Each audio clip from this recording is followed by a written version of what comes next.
Assalamualaikum warahmatullahi wabarakatuh. Waalaikumsalam warahmatullahi wabarakatuh. Alhamdulillahirabbil alamin wassalatu wassalamu ala asyrofil anbiya'i wal mursalin wa ala alihi wa ashabihi rasulillahi ajma'in.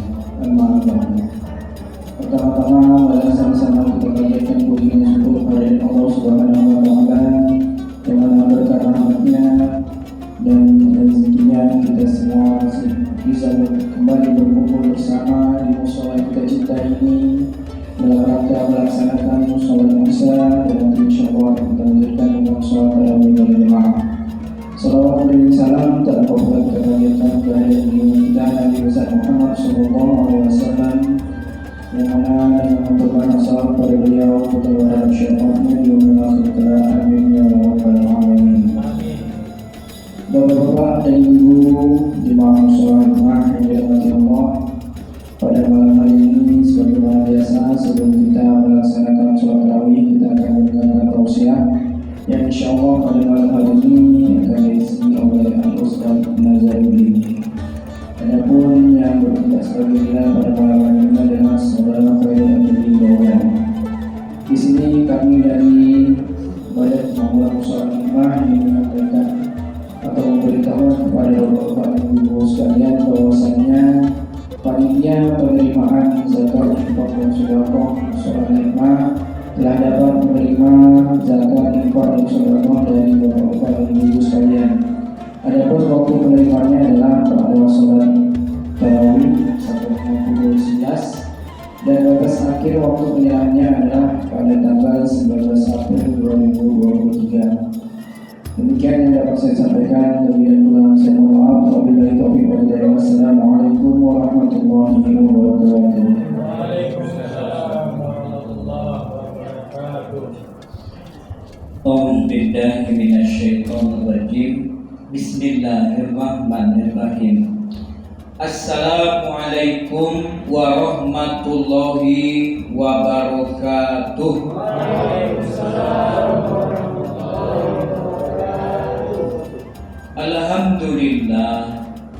Alhamdulillahi rabbil alamin hamdan wa syukran lillah an amana bi ni'mati imani wal islam. Asyhadu an la ilaha illallah wahdahu la syarika lah wa asyhadu anna muhammadan abduhu wa rasuluh alladzi la nabiyya ba'dah. Allahumma fasalli wa sallim wa barik ala hadzal nabiyil karim wa ala alihi wa ashabihi wa man tabi'ahum bi ihsanin ila yaumiddin. Ya ma'asyiral muslimin wal muslimat rahimakumullah, ittaqullaha haqqa tuqatih wa la tamutunna illa wa antum muslimun. Ayahanda, ibunda, jamaah sholat isya dan tarawih mushola Al-Hikmah Komplek Nabila Dusun 4 Desa Medan Priok yang dimuliakan Allah Subhanahu wa taala. Marilah ayah bunda tak jemu tak pula bosan. Dalam perjalanan hidup dan kehidupan ini kita senantiasa banyak bersyukur kepada Allah Subhanahu wa taala. Alhamdulillah wallahu bisa'ada wal farah. Tentunya syukur kita kepada Allah adalah sebenar-benar syukur kepadanya.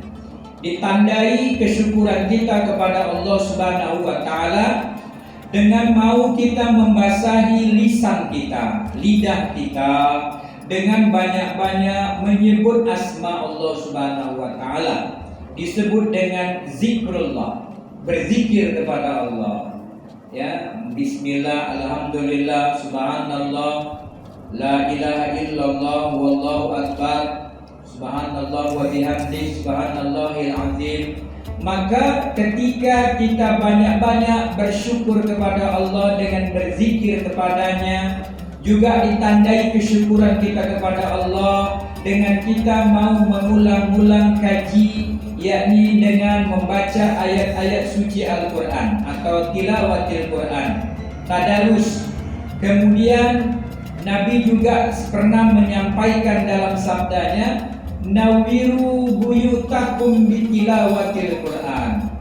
Sinarilah rumahmu, rumah Allah, selalu dengan membaca ayat-ayat suci Al-Quran. Wassalat, mendirikan solat-solat yang panjang di dalamnya. Wa ta'lim, juga diadakan majelis taklim. Wa at'imu ta'am, juga memberikan hidangan kepada tamu yang datang. Maka itu adalah bagian daripada sunnatullah, bagian daripada sunnah Rasulullah Sallallahu Alaihi Wasallam sebagai bentuk syukur kita kepada Allah Subhanahu Wa Taala.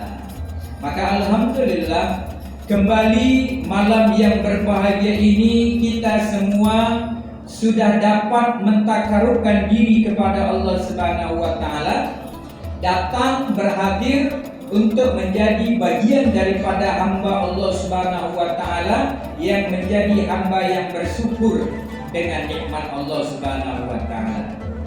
Sekecil apapun nikmat ayah bunda, apabila kita mau bersyukur kepada Allah, maka niscaya kehidupan yang kita jalani akan terasa indah.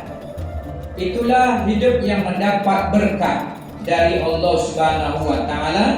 Itulah hakikat hidup kita sebagai seorang hamba yang hidup di permukaan dunia ini, selalu bersyukur dengan nikmat Allah Subhanahu Wa Taala. Maka kehidupan kita akan menuju ke dalam surganya Allah Subhanahu Wa Taala.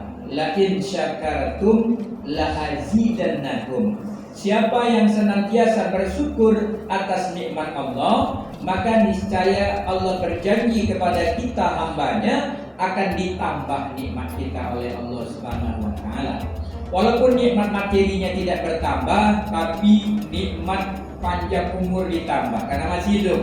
Nikmat sehat tanpa kita rasakan. Nikmat apa lagi? Nikmat iman, nikmat Islam yang tetap bersemayam di kalbu dada hati kita. Sampai akhir hayat kita jaga nikmat tauhid, iman dan takwa kita kepada Allah Subhanahu Wa Taala.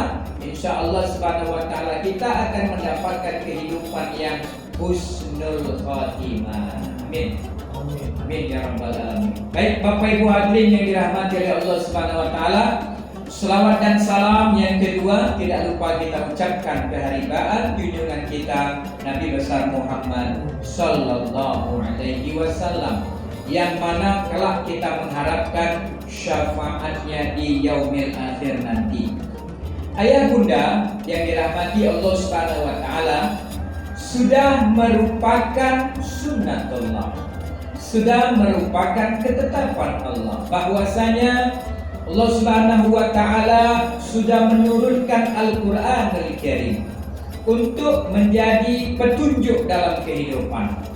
Syahrul Ramadan alladzi unzila fihi Al-Quran hudan linnasi wa bayyinatin minal huda wal furqan. Allah bercerita dalam Al-Quran surat Al-Baqarah ayat 184 bahwasanya Allah lah yang telah menurunkan Al-Quran yang berisi hikmah, yang berisi petunjuk hidup kepada manusia, bahkan penjelasan.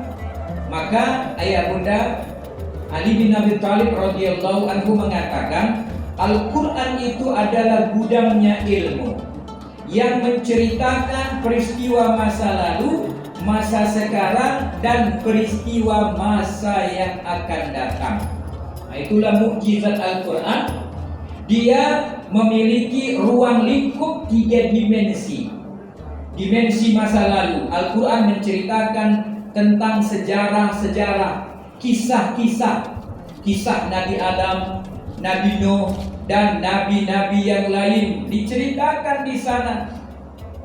Dan kita sebagai mukmin-mukminat, la raiba fi, tidak ada keraguan. Kemudian Al-Quran juga menceritakan peristiwa masa sekarang. Apa yang terjadi sekarang itu pun sudah diceritakan oleh Allah dalam Al-Quran, baik secara global maupun secara komprehensif diceritakan. Yang belum terukuak misterinya dinampakkanlah sekarang. Misalnya pertemuan antara dua laut, misalnya banyak lagi ya, disebut dengan ayat-ayat Allah, disebut dengan ya sunnatullah. Maka Bapak Ibu hadirin yang dirahmati oleh Allah Subhanahu wa taala, nampak bisa dibuktikan oleh sains zaman sekarang. Inna khalaqnakum azwaja. Allah katakan dalam surat Yasin, kami ciptakan segala sesuatu itu berpasang-pasangan. Bukan hanya manusia yang berpasang-pasangan, tapi juga makhluk-makhluknya yang lain juga berpasang-pasangan. Di tumbuh-tumbuhan ada benang sari, ada kepala putih. Sampai di langit ya, ada ion positif, ion negatif. Semuanya berpasang-pasangan.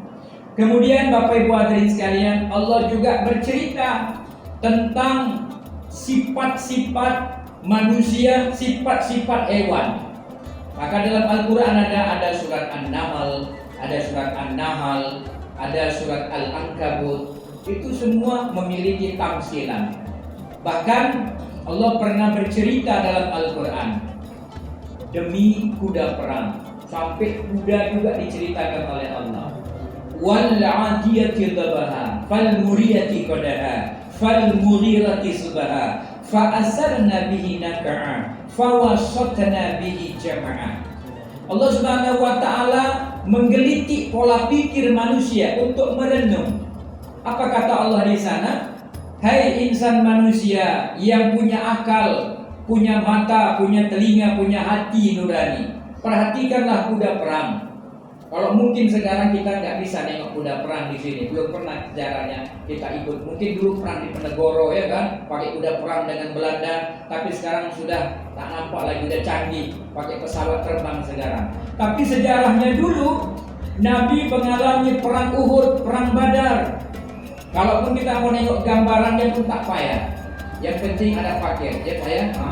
Ada HP, ada paket, ya. Ketik Google, tengok di sana film perang Badar, perang Uhud. Maka sudah difilmkan. Suasananya di padang pasir. Bagaimana ketika kita melihat kuda perang itu? Allah berfirman dalam Al-Quran, demi kuda perang yang berlari sangat kencang di terik matahari, tengah padang pasir yang tandus, sampai terpercik bunga api dari salah ujung kukunya. Begitu terjemahnya kita baca. Nah, itu artinya apa? Manusia, tengoklah kuda itu.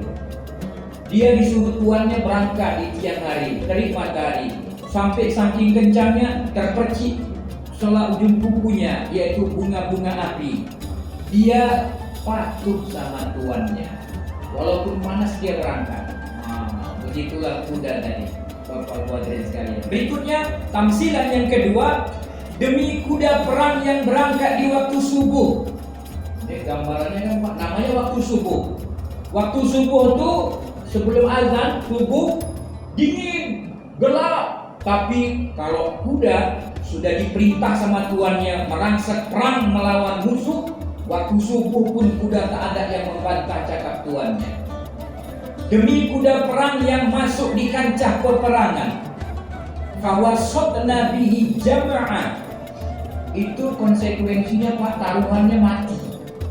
Namanya di kancah peperangan.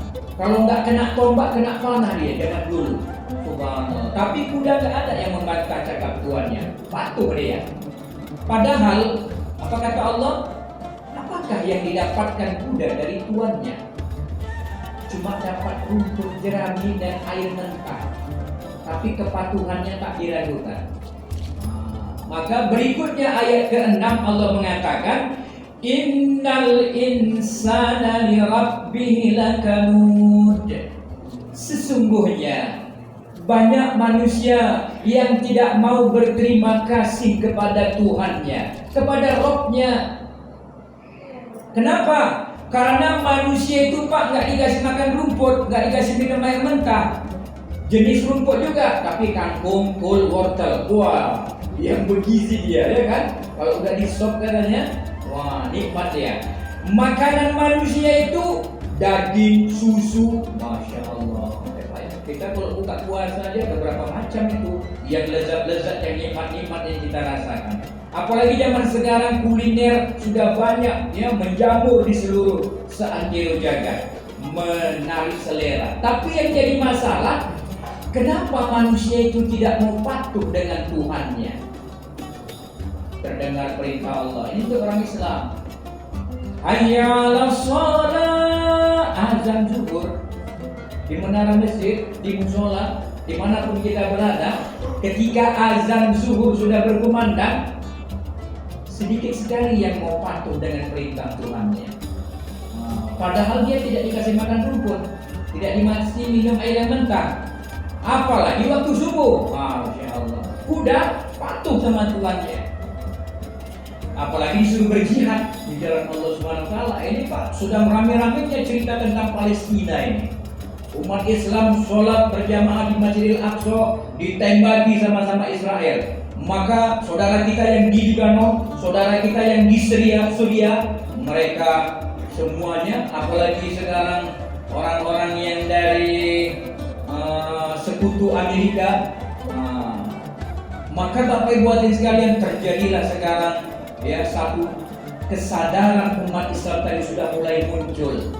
Ya, orang-orang di Eropa, kita tengok PBB itu sekarang sudah mulai wacana mengatakan bahwasanya kenapa Amerika Eropa ini anak emaskan Israel ini tadi. Anak yang masih kecil di depan rumahnya kena ditembak sama orang-orang Israel. Masya Allah. Ini Bapak Ibu hadirin sekalian yang dirahmati oleh Allah Subhanahu wa taala, apalagi disuruh berjihad. Maka manusia dikatakan oleh Allah di sana, ya, innal insana li rabbih lakanud. Sesungguhnya banyak manusia yang tidak mau berterima kasih kepada Tuhannya, tidak mau sholat, tidak mau puasa, tidak mau berjihad, tidak mau berkurban untuk tegaknya agama Allah Subhanahu wa taala. Sikit sekali. Kenapa? Wa innahu ala zalika lasyahid. Untuk keengkarannya itu dia menyaksikannya, betul-betul dia menyadarinya. Maka ayat berikutnya Allah mengatakan, afala ya'lamu idza wa innahu lihubbil khairi lasyadid. Sebabnya dikasih tahu sama Allah, wa innahu lihubbil khairi lasyadid. Kalimatnya sungguh sangat-sangat ya dramatis. Apa kata Allah di sana? Sesungguhnya manusia yang tidak mau taat dengan perintah Tuhannya karena mereka terlalu mencintai dunianya, terlalu mencintai nafsu syahwatnya, nafsu makan, nafsu bersenang-senang, nafsu kemewahan dunia. Ini yang menggelayuti di dalam hati kebanyakan umat manusia, sehingga dia sudah enggak takut lagi dengan perintah-perintah Allah Subhanahu wa taala. Namun Bapak hadirin sekalian, endingnya Allah katakan, afala ya'lamu idza bu'sira ma fil qubur. Apakah manusia tidak tahu suatu hari nanti kalau dia sudah wafat, kalau dia sudah mati, dia dikubur, wa busila ma fis sudur, akan dilahirkan apa yang tersimpan di dalam dadanya. Jadi tidak ada yang bisa mengelak apapun aktivitas yang dikerjakan manusia di muka bumi ini, itu nanti akan direview ulang oleh Allah Subhanahu wa taala. Akan dilahirkan apa yang menjadi satu aktivitas dalam hidupnya. Kalaulah manusia ini terlalu cinta dengan materi dunianya, Bapak Ibu hadirin sekalian, kalau mau mati pun nanti dia tidak mau berpisah dengan dunianya. Kalaupun nanti dibangkitkan dari kubur, yang terlalu dicintainya itulah yang dia ucapkan. Masya Allah. Maka tak boleh kita mencintai dunia berlebih-lebihan. Karena manusia kalau sudah mau meninggal, itu ada 4 malaikat yang dekat dengannya. Kiraman katibin kanan kirinya. Yang ketiga malaikat Mikail. Mikail itu sudah dekat-dekat itu. Apa dia bilang? Mbak Waru katanya, misalnya namanya Mbak Waru, wis tak delok rezekimu sekojakan wetan, entek. Ternyata Mbah Waru orang Jawa, malaikat Mikail itu bahasa Jawa juga dia. Mbah Waru, sudah kulihat jatah rezekimu dari ujung barat sampai ujung timur habis. Karena udah gak ada lagi jatah rezeki sama dia. Maka orang kalau sudah sakit parah, sudah dekat nazak sakaratul maut, nggak enak makan, nggak enak minum. Nah udah habis jatah rezekinya. Itulah malaikat Mikail. Yang dramatis malaikat yang keempat, Israel. Apa kata malaikat Israel? Mbah Waru, arak tak sambung ambekanmu, tak telok soko jagat wetan, jagat kulon entek. Nah, ini bahasa Jerman apa? Mbah Waru, mau ku sambung nafasmu, katanya. Masya Allah. Ku cari jatah nafasmu dari ujung timur, ujung barat, habis. Sekarang, saiki gelem ora gelem riko melu aku. Wah, piye iku, Pak? Gelem ora gelem melu aku. Suka nggak suka sekarang ikut sama saya. Sebentar lagi udah siap, mau saya cabut nyawamu. Apa kata Mbah Waru? Loh, nek aku mati kok lembutku piye? Astagfirullah. Ternyata itulah Bapak Ibu hadirin sekalian. Orang kalau terlalu cinta dia, rutinitas pekerjaannya, cinta dengan ternaknya, sampai lupa dia zikir, lupa dia sholat, lupa dia puasa, lupa dia sholat berjamaah ke musola ke masjid, maka Bapak Ibu hadirin sekalian, yang keluar dari lisannya adalah ketergantungan cintanya dengan materi dunia dia. Loh, kalau aku mati, lembuku nanti macam mana katanya? Kalau aku mati, lapangan golfku macam mana? Kalau aku mati, uangku yang di bank macam mana? Hati-hati, yang banyak simpanannya di bank. Oh, Bapak Ibu hadirin, ya kan? Apalagi zaman sekarang, pejabat-pejabat negeri itu banyak simpanannya. Istilahnya cuci uang dan lain sebagainya. Bukan hanya di bank dunia, bank luar negeri pun ada.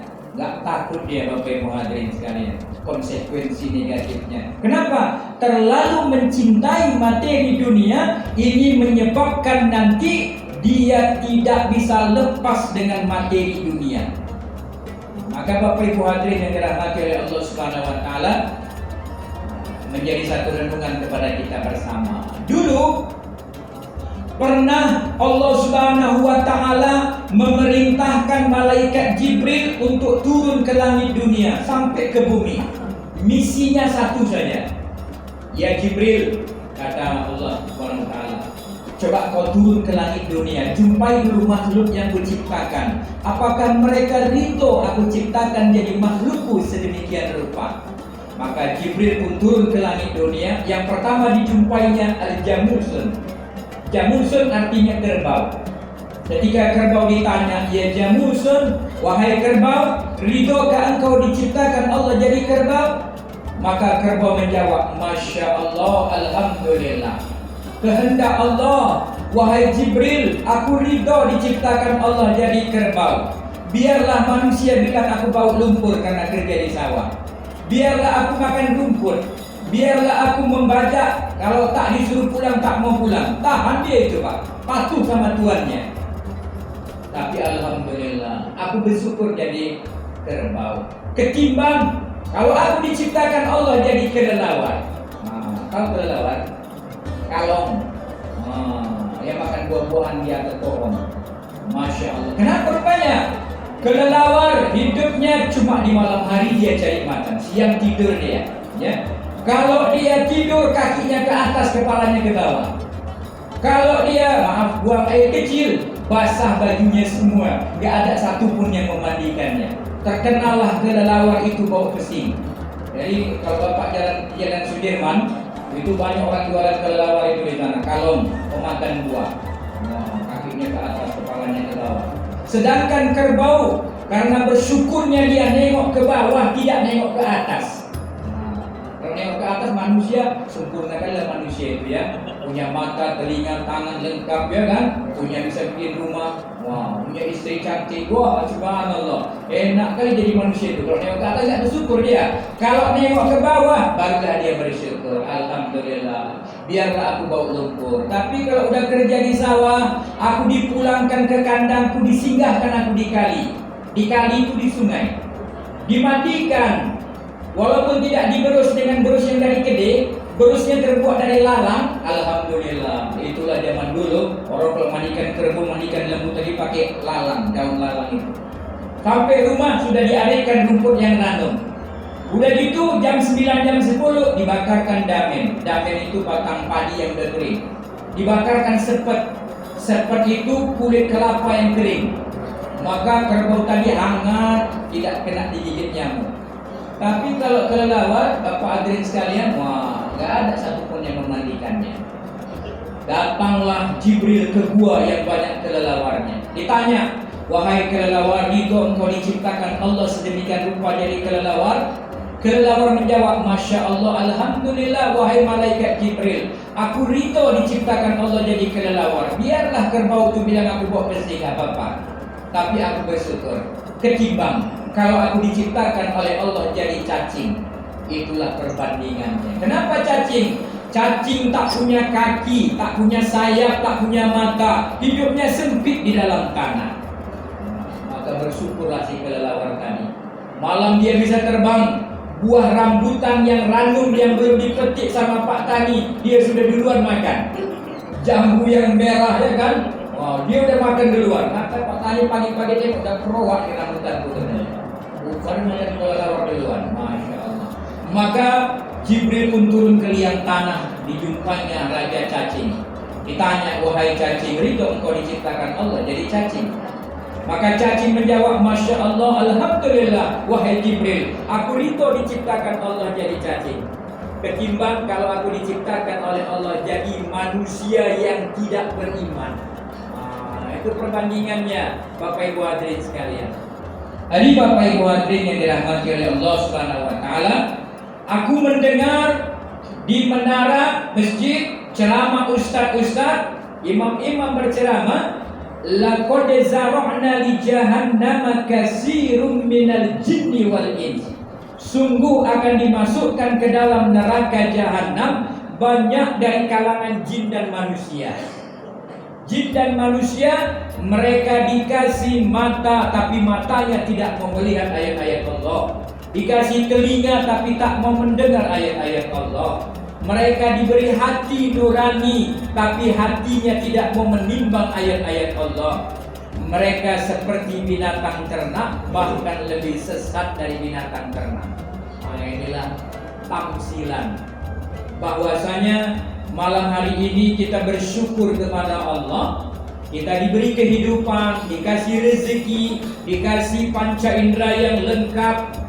Satu lagi diberi hati nurani yang bisa menimbang-nimbang ayat-ayat Allah, sehingga kita sadar, cenderung kita dengan keimanan tadi mau kita mentaati perintah Allah Subhanahu wa taala. Hidup ini adalah belajar taat kepada semua perintah-perintah Allah, meskipun kadangkala kita merasakan berat. Apa hikmahnya, Pak? Inna uhibba mutawaddiin. Sesungguhnya kata Allah, aku menyimpan cintaku, sayangku 99%. Kalau di dunia baru 1%. Yang 99% kusimpan untuk hambaku yang tawadhu.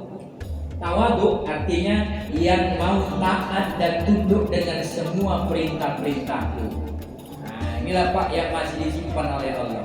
Sehingga Allah mengatakan, "Falyatanaffasil mutanafisun." Untuk nikmat yang sempurna itu hendaknya kalian berlomba-lomba. Maka Bapak Ibu hadirin yang dirahmati oleh Allah Subhanahu wa taala, mari sama-sama kita semangati diri kita untuk mentaati perintah Allah Subhanahu wa taala dalam rangka untuk menyimpan cintanya agar hidup kita di dunia diberkahi. Setelah wafat kita nanti Allah akan sempurnakan nikmatnya untuk kita, sehingga nanti pada yaumil akhir kita akan dimasukkan oleh Allah ke dalam surga karena kita memiliki takwa kepada Allah. Wasiqal ladzina taqaw rabbahum ilal jannati zumara. Ada ayatnya. Allah akan mengiring orang yang bertakwa menuju surga rombongan-rombongan. Yang mana rombongan itu? Itulah rombongan yang berbondong-bondong datang memakmurkan musola al-hikmah Nabila yang kita cintai ini. Amin. Mudah-mudahan kita digolongkan oleh Allah menjadi hamba yang abdan syakur, hamba yang pandai bersyukur kepada Allah, yang senantiasa memperoleh taufik dan hidayah dari Allah. Yang benar datang dari Allah, silap jagal karena kealpaan saya. Pada Allah saya mohon ampun, kepada ayah bunda mohon diberi banyak maaf. Billahi taufiq wal hidayah wa aqwa minkum. Assalamualaikum warahmatullahi wabarakatuh. Terima kasih ucapkan kepada Ustaz dari dosennya. Semoga apa yang disampaikan bisa mencapai ilmu yang disampaikan dan dimuliakan Allah Subhanahu wa taala. Bapak-bapak dan ibu sekalian, mari sama-sama kita bersama dan kita sholat bersama.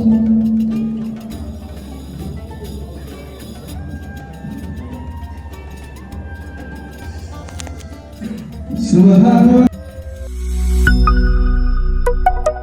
B News TV.